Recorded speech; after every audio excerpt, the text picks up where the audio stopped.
Hello guys, pag-usapan lang natin ang breaking news na exclusive nga naman guys na pinag-uusapan ng mga netizens at ng mga Katden fans. Fans, atat na nabitin sa patikim ni na Alden Richard at Catherine Bernardo.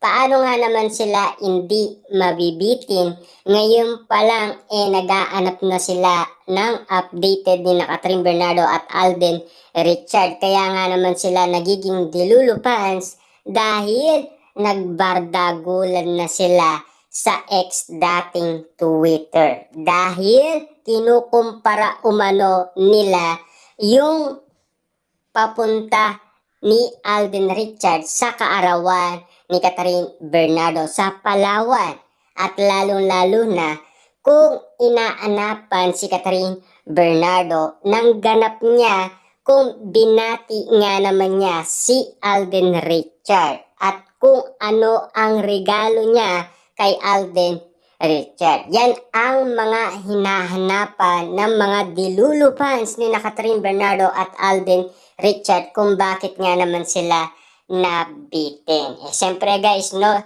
At dahil din sa pinikulang Hello, Love, Goodbye at Hello, Love Again ni na Catherine Bernardo at Alden Richard. Nirelease nga ng Star Cinema ang pasilip sa movie na muling pagsasama ni na Catherine at Alden na nakatakdang ipalabas sa November 13, 2024. Nag-comment nga naman kasi guys ang mga Katden fans na excited na sila na talagang bitin sila sa nasabing pinikula ni na Catherine Bernardo at Alden Richard. At ang isang kinagulat natin lahat, biglaan nag-signing off sina Catherine Bernardo at Alden Richard sa kanilang karakter bilang Ethan at Joy.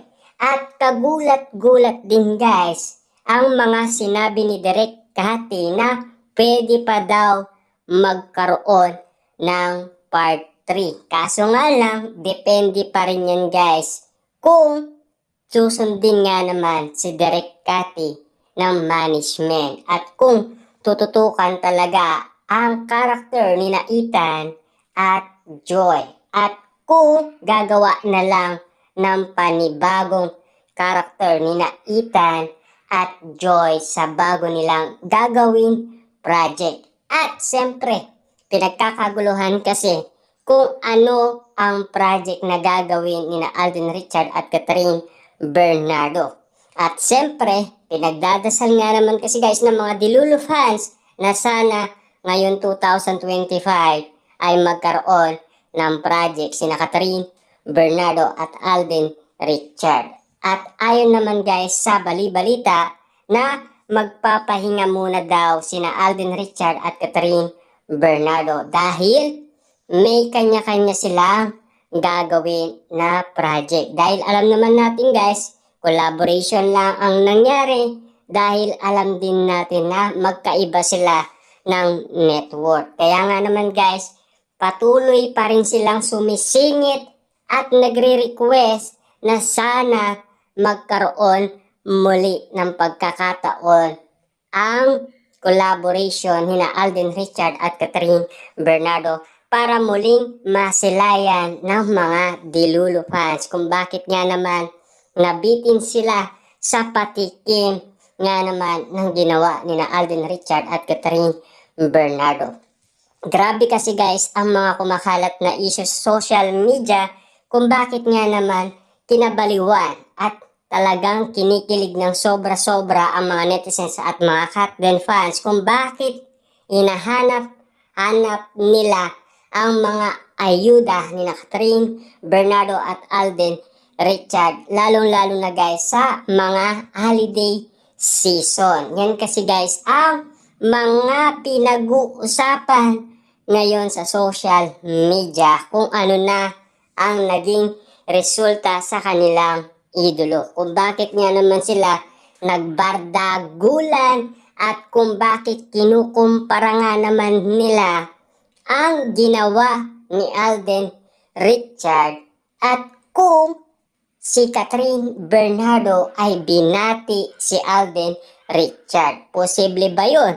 Siyempre guys, posible yun. Kasi alam naman natin na sinasabi ng balita na baka nag-chat siya, nag-text, or tumawag kay Alden Richard. Dahil alam naman natin guys, ang mga issue na kumakalat ngayon sa social media na nahuli na si Alden Richard na talagang may ganap siya na nagchat-chat kay Catherine Bernardo. Kita nyo naman guys, nahuli na nga si Alden Richard ng ibang tao tapos hindi pa siya magbabati kay Alden Richard ng kanyang kaarawan. Diba? Eh siyempre, alam naman natin guys, gagawin yun ni Catherine Bernardo at lalo-lalo na ang mga naging kaibigan ni Catherine Bernardo at Alden Richard sa kanilang nakasama sa Hello Love Again at Hello Love Goodbye. Babatiin yan si Alden Richard at lahat ng mga kaibigan umano ni Alden Richard sa network na GMA7 at lalo-lalo na guys, siyempre ang mga Aldenatics at mga Katden fans at mga netizens.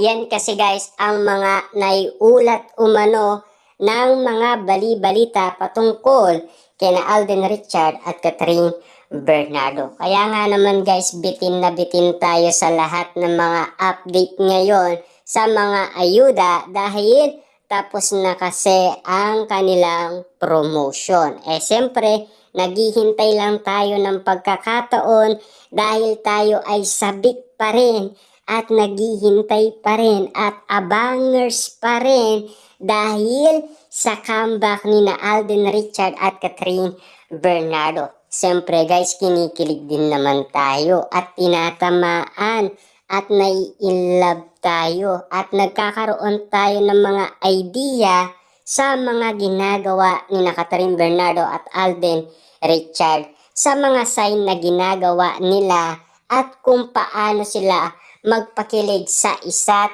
isa at kung gaano nga naman sila kasweet sa isa't isa at kalambing sa isa't isa at lalong-lalo na guys, napaka-romantic ng dating.